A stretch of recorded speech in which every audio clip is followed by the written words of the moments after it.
keep it simple. Huwag nyo pong papatagalin na sobra. Kasi baka mamaya yung presentation mo, sobrang tagal naman. O ano nangyayari pagka sobrang tagal? Kapag sobrang tagal ang presentation mo, aantukin ang kausap mo. O, di ba?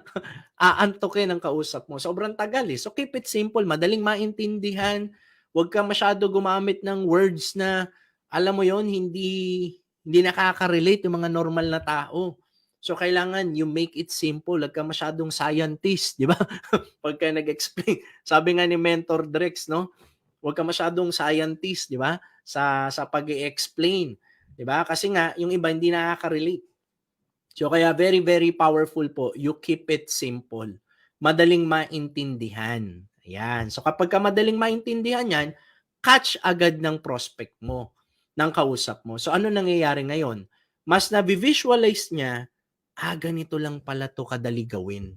So, mas madali niya ngayon maipapasa yung information sa ibang tao din. So, mas nadadalian siya.